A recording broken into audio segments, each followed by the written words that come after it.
en la prensa rusa uno de los pilotos que logró eyectarse del avión mientras caía. Ha muerto, y ha muerto también un marín que viajaba en un helicóptero que intentaba rescatar a los pilotos de este Sukhoi que ha sido derribado por Turquía. Ahora, no puede caer en peor momento este avión, Farid, mientras que se intenta, por lo menos Francia intenta organizar esta coalición de países en la lucha contra el ISIS. Sí, y además acá está algo más que el tema de si invadió o no espacio aéreo turco. En general, Turquía resiente el tipo de intervención que ha iniciado Rusia. Habría que recordar que Turquía, en esa zona donde ocurrió el incidente, quería crear una zona de exclusión aérea, y el inicio de las acciones rusas sobre ese espacio aéreo antes de que se tomara la decisión impidió que esa zona de exclusión aérea fuese creada. Probablemente haya sido imprudente de parte de Rusia hacer misiones tan cerca de la frontera, porque si bien no está claro que el avión haya sobrepasado el espacio aéreo turco, estaba poco menos que en la frontera misma. Lo que sugiere que no sobrepasó el espacio aéreo turco es el hecho de que tanto los restos del avión como los pilotos caen en Siria, no en Turquía, ¿no? Si el avión fue derribado sobre espacio aéreo turco, parecería lógico suponer que deberían haber caído, los pilotos haberse eyectado y el avión haber caído en suelo turco, y no fue así. El hecho de que los milicianos turcómanos hayan disparado contra los paracaidistas es un crimen bajo el derecho internacional. Eso fue un homicidio a sangre fría, porque no eran soldados armados, eran soldados que básicamente estaban tratando de salvar su vida.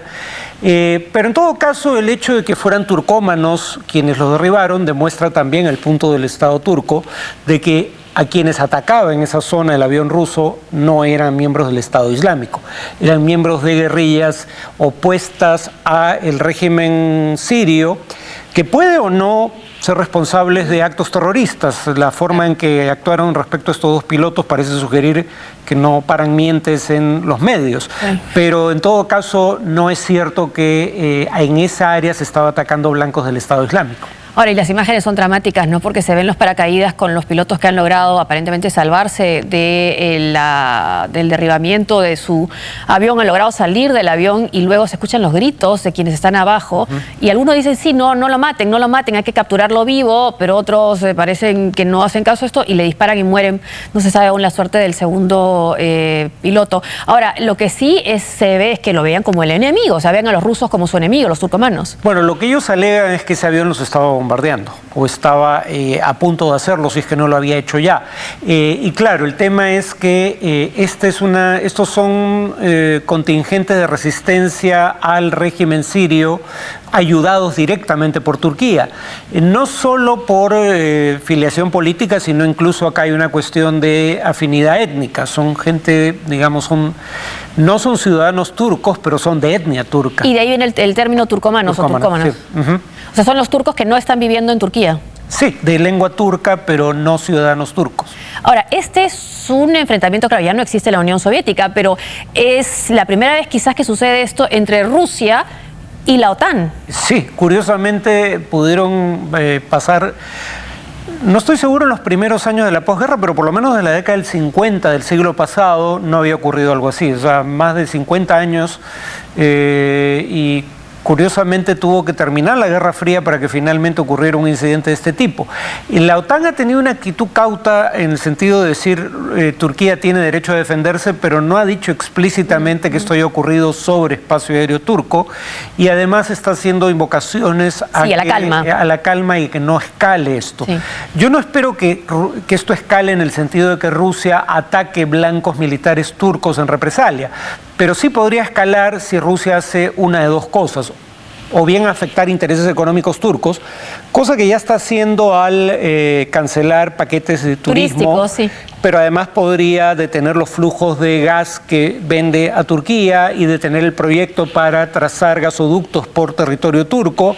Y en segundo lugar, Rusia podría intensificar los ataques a milicias que combaten al régimen sirio apoyadas por Turquía. O sea, no atacar directamente blancos turcos, pero atacar a los aliados turcos en la guerra civil siria. Al mismo momento que intensifica sus ataques contra el ISIS por el atentado contra el avión y por el pedido de Hollande que lo haga también tras los ataques a Francia. Ahora, claro, hay un tema económico porque es el segundo comprador de gas a Rusia, Turquía. Sí. Ahora, sin embargo, todavía hay una posibilidad de que prevalezca el interés común. Finalmente, 240 ciudadanos rusos fueron asesinados a sangre fría por un atentado terrorista del Estado Islámico. 130 ciudadanos franceses acaban de ser asesinados en París. Bueno, 25 eran extranjeros, ¿no? Pero digamos 130 personas, la mayoría de ellos franceses, fueron asesinados en París. El Estado Islámico es una amenaza común y mientras continúe la guerra siria, la guerra civil en Siria, eso es un obstáculo para una cooperación más eficaz contra el Estado Islámico, que no solo es un enemigo común, sino que claramente es el principal enemigo tanto de la OTAN como de Rusia en este momento. La pregunta es si esto va a ser un punto de inflexión que lleve a una cooperación, ya no solo en términos de coordinar para que no haya incidentes, sino que cooperen también en establecer cuáles son las prioridades sobre el terreno, a quiénes deben atacar. Eso coordinar para que no hayan accidentes ya se estaba diciendo bastante antes, ¿no? Desde que comenzaron los ataques rusos. Ahora, ¿cobraría sentido la propuesta, por ejemplo, de Hillary Clinton, que en eso se diferencia de Barack Obama, de proponer esta zona de exclusión aérea? Bueno, ahora tiene más sentido que antes. Era Turquía originalmente el que proponía eso. Turquía proponía una zona de exclusión aérea por dos razones fundamentales: para cobijar civiles, para que dejen de cruzar hacia otros países, para que los civiles sirios tuvieran cobijo en una zona de su propio territorio, y para evitar la expansión del dominio territorial en su frontera por parte de las guerrillas kurdas del norte de Siria. Las incursiones militares rusas en ese espacio aéreo impidieron que fructificara esa idea de una zona de exclusión aérea. Ahora sería inteligente nuevamente, por el interés mutuo, de evitar un nuevo incidente de este tipo. Y hablando de los civiles, que son las principales víctimas de esta guerra en Siria, bueno, sigue el debate entre los republicanos sobre si registrar o no a los ciudadanos musulmanes, pero también Suecia ha tenido que tomar una decisión bastante drástica, ha anunciado que ya no va a poder recibir a los refugiados como lo estaba haciendo. Y además les ha costado mucho porque hay las imágenes de la primera ministra sueca que llega hasta conmoverse hasta las lágrimas al decir que Suecia ya no va a poder hacer lo que ha estado haciendo. Bueno, pero en todo caso Suecia puede decir que hasta ahora era el país de la Unión Europea que en términos per cápita, o sea, como proporción de la población de Suecia, que es un país pequeño, había recibido más refugiados. Y en ese sentido, digamos, han cumplido buena parte de sus responsabilidades, o la mayor parte de sus responsabilidades bajo el derecho internacional. Más problemática es la posición de países que no han recibido a nadie y se han negado a recibir a alguien. Un autobús de guardias presidenciales explotó, causando la muerte de unas 12 personas en la capital tunecina. Las autoridades confirmaron que se trató de un ataque terrorista y declararon el estado de emergencia y toque de queda. Al menos 15 personas murieron en un atentado contra un autobús de la Guardia Presidencial de Túnez.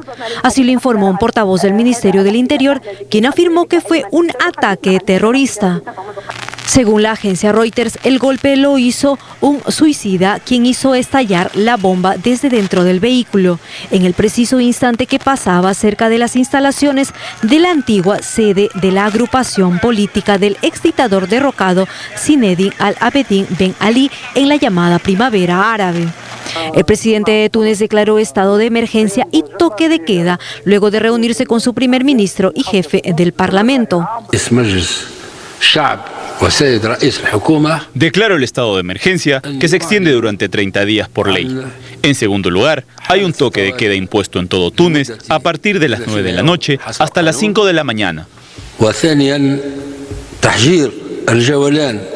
El mandatario tunecino dijo que su país está en guerra contra el terrorismo e hizo un llamado de cooperación internacional para enfrentar este extremismo.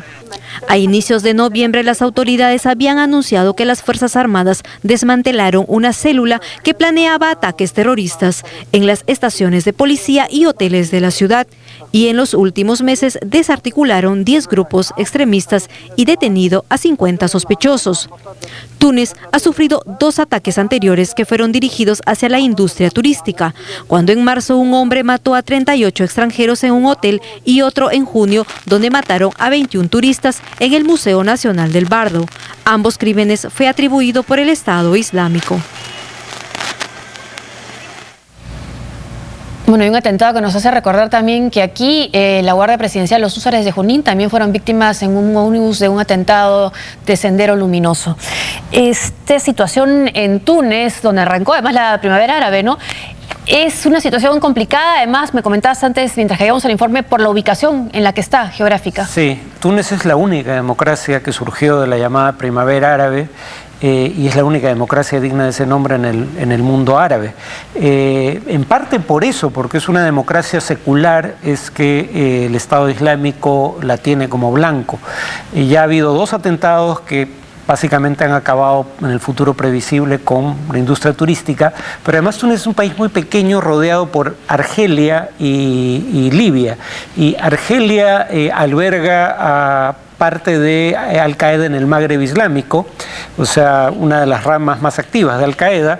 Y Libia, por otro lado, después del derrocamiento de Muammar al-Gaddafi, se ha convertido en un bastión, partes de Libia, no Libia en general, del Estado Islámico. Entonces es un país que tiene que custodiar virtualmente todas sus fronteras porque son sumamente porosas y además, como si hiciera falta, ciudadanos tunecinos han viajado a Siria y algunos han regresado para realizar este tipo de atentados.